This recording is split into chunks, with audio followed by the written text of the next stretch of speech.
Hello बच्चों, मैं Azad Singh first rank का चैनल में आपका स्वागत है। आज हम लोग इंग्लिश ग्रामर का दूसरा टॉपिक देखने वाले हैं। टॉपिक है चेंज द वॉइस।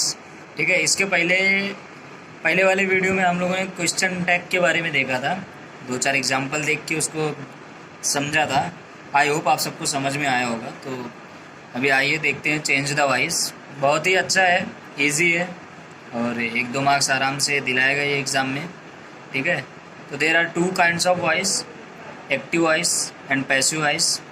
ठीक है, तो सबसे पहले देखते हैं एक्टिव वॉइस क्या होता है। तो when the subject does an action, the verb denoting that action is said to be the active voice. Okay, तो जब सब्जेक्ट कोई एक्शन करता है, ठीक है, सब्जेक्ट कोई एक्शन वर्ब को डोनेट करता है तो वो क्या होता है, एक्टिव वॉइस। एग्जाम्पल देखते हैं, जैसे सतीश इज रीडिंग बुक। तो सतीश क्या है, सब्जेक्ट है यहाँ पे। ठीक है, रीडिंग बुक ऑब्जेक्ट है। तो सतीश क्या कर रहा है, बुक रीड कर रहा है। तो that's why it is active voice. Second question है, my uncle has given me a pen. My uncle क्या है, माई अंकल यहाँ पे सब्जेक्ट हो गया। ठीक है, ये माई अंकल जो है ये अपना सब्जेक्ट हो जाएगा। Has given me a pen.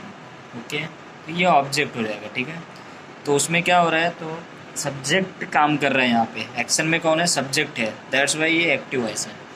और पैसिव वॉइस में क्या होता है, when the verb denote an action that is receive by a subject, the verb is said to be passive voice. ठीक है, जब वर्ब कोई एक्शन करता है जो सब्जेक्ट के द्वारा रिसीव किया जाए, तब वो उसको हम लोग क्या बोलते हैं, पैसिव वॉइस बोलते हैं उसको। ठीक है, तो पैसिव वॉइस के एग्जाम्पल देख लेते हैं।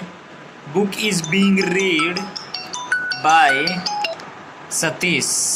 Book is being read by Satish, passive voice क्या है, बुक जो सतीश के द्वारा रीड की जा रही है, तो ये क्या हो गया, पैसिव वॉइस हो गया। ठीक है, और I have been given a pen by my uncle. मुझे पेन दिया गया किसके द्वारा, बाय माई अंकल। ठीक है, उसके बाद अभी इसके मेथड सीख लेते हैं हम लोग फटाफट। तो ज़्यादा आप लोग का जैसे कि पता ही है कि ज़्यादा मैं समय लेता नहीं हूँ समझाने में। कोशिश होती है कि इजी वे में, इसलिए सब लिखा हुआ नोट से पहले का, तो उसमें से समझाता हूँ कि इजी वे में सब समझ में आ जाए, हाथ से लिखा हुआ है।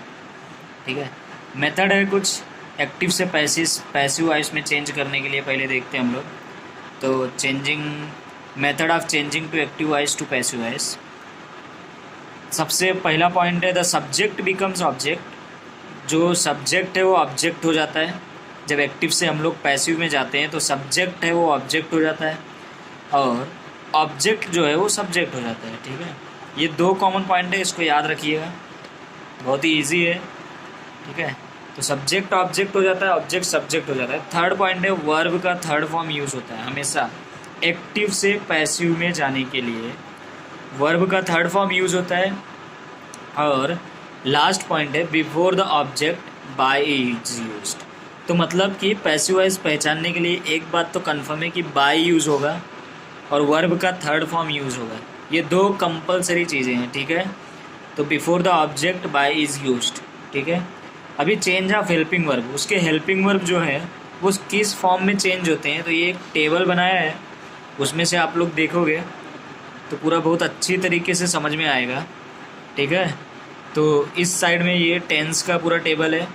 टेंस है हमारे पास simple present tense, present continuous, ये PRE इसे शॉर्ट फॉर्म में लिख दिया है। Present continuous, present perfect tense, present perfect continuous, फिर उसके बाद simple past tense, past continuous, past perfect और पास्ट परफेक्ट कंटिन्यूअस, ऐसे ही सिंपल फ्यूचर। ठीक है, और आगे देखेंगे तो फ्यूचर कंटिन्यूअस, फ्यूचर परफेक्ट और फ्यूचर परफेक्ट कंटिन्यूअस। तो पहले हम लोग देख लेते हैं इसको थोड़ा। ठीक है, चेंजिंग ऑफ हेल्पिंग वर्ब। तो जब सेंटेंस सिंपल प्रेजेंट टेंस में मिलेगा हम लोग को एक्टिव वॉइस में, ठीक है, एक्टिव वॉइस में सेंटेंस पहचान में आ गया कि वो सिंपल प्रेजेंट टेंस में है, तो उसको जब हम लोग पैसिव वॉइस में करेंगे तो वो is am are helping verb लगेगा। जब हेल्पिंग वर्ब डू डज के साथ हम लोग डील करेंगे। ठीक है, सेंटेंस में पहले से डू डज है तो वो चेंज होके किस में आएगा, इज़ एम आर। अभी इज़ एम आर में चेंज होके आएगा डू डज। सिंगुलर प्लूरल के हिसाब से हम लोग इसको लगाएंगे। ठीक है, सब्जेक्ट सिंगुलर है तो इज़ लगेगा, प्लूरल है तो आर लगेगा, अदरवाइज आई के साथ एम हमेशा यूज़ होता है। ठीक है, ऐसे ही ये इज एम आर, तो अगर इज एम आर है, प्रेजेंट कंटिन्यूस में सेंटेंस है, तो वो इज एम आर ही होता है, लेकिन उसके साथ बीइंग ऐड हो जाता है, प्लस क्या ऐड हो जाता है, बीइंग। ठीक है, कंटिन्यूस में अगर सेंटेंस है तो बीइंग ऐड हो जाता है, वो प्रेजेंट हो, पास्ट हो या कुछ भी हो। ठीक है, जब कंटिन्यूस में है। फिर हैज़ हैव, तो हैज़ बीन हैव बीन, और हैज़ बीन हैव बीन है तो कोई चेंजेस नहीं होगा। ठीक है, sentence as it is, helping verb में कोई चेंजेस नहीं होगा, वैसे ही लिखा जाएगा हेल्पिंग वर्ब। डिड है तो वॉज वेयर है तो वॉज वेयर प्लस बीइंग, बताया कि ये कंटिन्यूस है, पास्ट कंटिन्यूस, तो उसमें बीइंग ऐड हो जाता है। ठीक है, हैड है तो हैड बीन, उसके जस्ट आगे वाले में कन्वर्ट हो रहा है, हैड बीन है तो क्या, कोई चेंज नहीं। तो हम लोग क्या देख रहे हैं कि जो परफेक्ट कंटिन्यूस है, प्रेजेंट या पास्ट, उसके हेल्पिंग वर्ब में कोई चेंजेस नहीं होता है।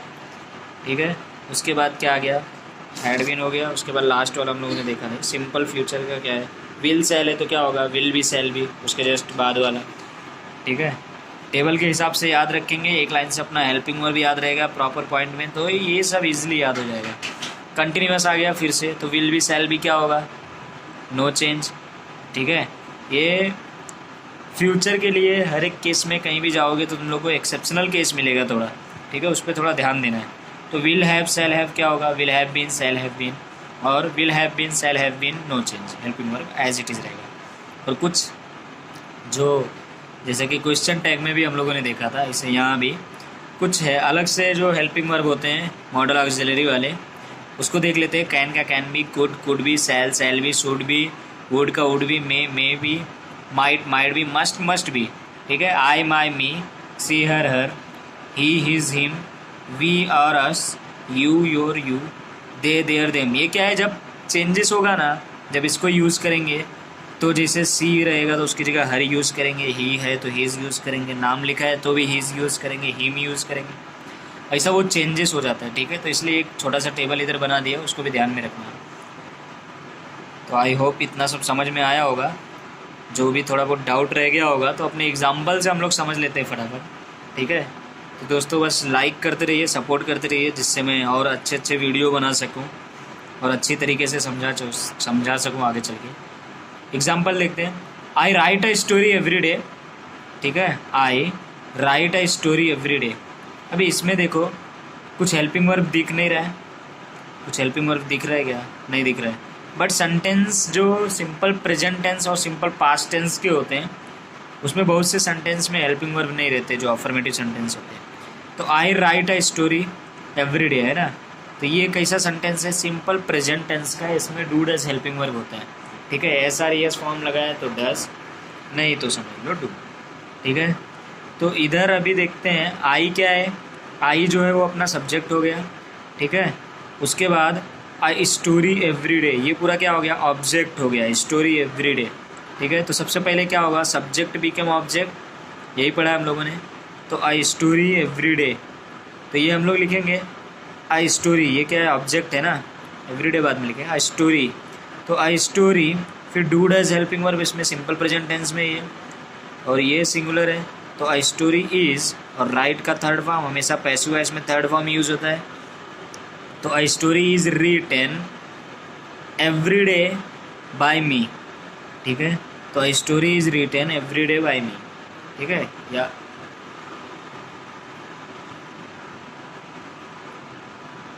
उसके बाद दूसरा हेल्पिंग वर्ब देखते हैं, Heena helps me in my work. Heena helps me in my work, Heena क्या है, सब्जेक्ट है, मी क्या है, ये मी जो है वो ऑब्जेक्ट है। ठीक है, इन माई वर्क से लगा हुआ उसमें प्रोनाउंस कीजिए, अपना सेंटेंस पूरा कर रहा है। हीना helps me in my work, तो अभी मी की जगह क्या होता है, मी जब चेंज होगा वो सब्जेक्ट होगा, ऑब्जेक्ट तो आई हो जाएगा। ठीक है, आई का मी होता है तो ऐसे ही मी का आई हो जाएगा। उसके बाद आई के साथ हमेशा एम लगता है, तो एम, हेल्प्स का थर्ड फॉर्म है हेल्प। ठीक है, वर्ब का थर्ड फॉर्म लगता है तो हेल्प्स का हेल्प्ड लगेगा। I am helped in my work by, उसके बाद सब्जेक्ट को ऑब्जेक्ट बना देंगे ही ना। ठीक है।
ओके, तो क्या देखा?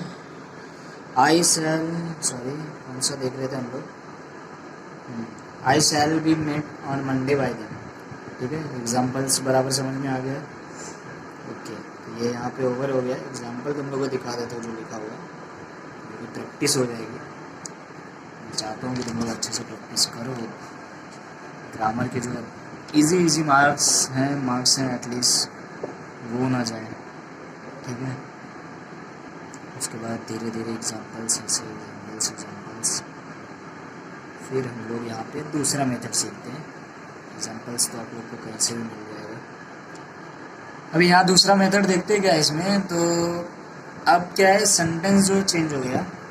इम्परेटिव सेंटेंस का कुछ एक्टिव वॉइस के लिए अलग ही अपना है। क्वेश्चन टैग के लिए भी था।